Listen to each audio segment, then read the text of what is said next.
the story that comes to mind first, for most people in terms of all that stuff up, obviously the 2017 Oscars. Mm-hmm. Yeah. Mm-hmm. You remember this? La La Land being announced Oh yeah. when in fact Moonlight was the real winner. Oh my god! Because I watched that live. I Oh, felt so bad for the La La Land people. I actually saw it live. I'd been out that morning and I hadn't caught any of the show until my partner had left. We sort of crossed over that day. And Yeah. then I watched the last bit and I was texting her just because she wanted to know. I was like, oh, yeah, so La La Land won. And then I was like, wait a minute. They didn't. Oh no. Yeah, it was tough, wasn't it, watching that? Yeah, it's sad for me because I wanted La La Land to win, so I was as devastated as they were when they were like, "No, actually, no, Moonlight won." Oh, it was just chaos, wasn't it? Yeah, Do you I remember? mean, yeah. Do you remember how it went down? Like what happened? Well, basically, I think from off the top of my head, basically I can't remember who presented the award for it, but apparently they were given the best supporting or best lead actress Hmm. envelope, which was for Emma Stone, who had won Yes. already in the night. Yeah. Um, I mean, apparently she just saw La La Land on it at some point Yeah. and just said it out loud. Well, if you watched it again, it's Warren Beatty and Faye Dunaway who are the announcers, That's Hollywood right. royalty. That's right. Yeah. And so Warren opens the envelope, and he's a bit confused for a second. He's like, "Oh, what?" Looks Yeah. obviously he's reading it saying Emma Stone. He's like, "That doesn't match." And then he sort of shows it to Faye, and then she looks down, like thinking he's doing a joke or doing a bit or something, and just sees La La Land and says La La Land, and everyone gets happy, and they get up on stage, and then obviously um, people worked it out straight away, like, "Oh no." And I don't know, you probably haven't seen it for a while, but you can actually see the producers running around on stage trying to sort it out, even though La La Land people up there hugging and doing their speeches and everything. So there's a accounting firm called PricewaterhouseCoopers, and they're quite prestigious, and they're the ones who add up all the results every year for the Oscars. Yeah. And they're the only people who know. I think a couple people from that company who add them all up, so it doesn't get leaked, obviously, and we can see why. In terms of NRL, you wouldn't want to leak these things early. Yeah, of And course. a lot of money goes in these as well, as well as prestige, and it's all a TV show as well. Let's not forget. Oh, yeah, absolutely. I mean, Hollywood pours everything into it each year Exactly right. in the Academy. Yeah.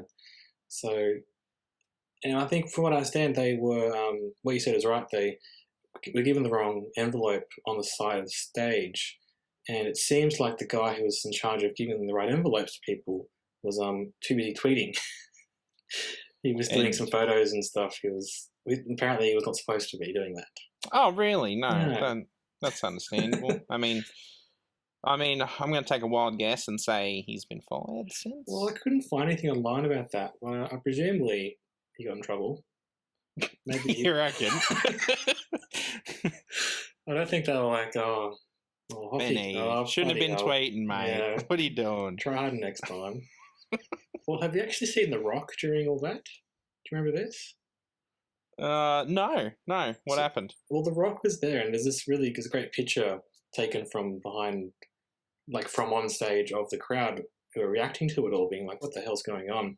And The Rock seems very confused and upset about it all. And he turns out he thought that somebody, like one of the producers of the show, had gone rogue. Oh. And were trying to disrupt it. And he was ready to go up there and fight him. Oh, jeez. Here's what The Rock said on Instagram just after. He says, "You can literally see my wheels spinning on whether or not I should hit the stage and take down an Oscars producer who I thought went rogue and was trying to sabotage our final moment of the night, as La La Land is accepting for Best Picture. Seconds before this, I saw out of the corner of my eye the producer saying loudly, 'No, it's Moonlight. The winner is Moonlight,' as he walked up on stage." He goes on to say, "I give La La Land producer Jordan Horowitz much respect." And he's the guy who actually announced it, and he took the envelope and showed up to, you remember that famous picture? I do. Yeah. For stepping up to the mic and calling the Moonlight filmmakers and actors to the stage to accept their award. "Thankfully, Jordan gave us the clarity we needed because as much as I love and adore Meryl, I was willing to rumble over her to take down the producer going rogue." Legend. Yeah. I mean, I can understand that. The Rock's like a big fan of the whole Hollywood dream, if you know what I mean. Yeah. Yeah. He ended that with a crying, laughing face. So I think he was maybe joking about tumbling over Meryl Streep, but still, I don't know. he would have if he had to, I think. Oh, absolutely. I mean, you do what you have to do. I mean, she's pretty spry for an old lady. She'll get over She probably got up there with him, let's face it. it. Maybe, yeah. Yeah, so that was, and it's the worst thing because it was like the big award as well. If it was one of the early ones, you'd be like, "Oh, I'd laugh it off," But, yeah, like if it was sound editing, it'd be a cute little gag, That's right. But like, and no one wins in that situation. That's right. Like, La La Land gets it taken away from them. Moonlight feels like they're stepping on La La Land's soul while they're crushed down. Yep. And it's just, no one won. And it really brings those films together because you can't really think of one without the other now. Yeah, I mean, they are eternally linked now for all time due to that. So that's right. Yeah.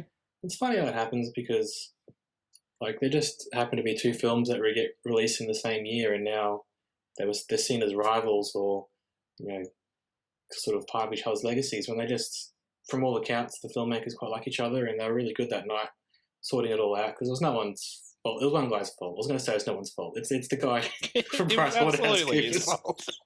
Yeah. But it was an honest mistake, put it that way. It wasn't like on purpose. Yeah, it wasn't malicious or anything like that. Yeah, no, I guess.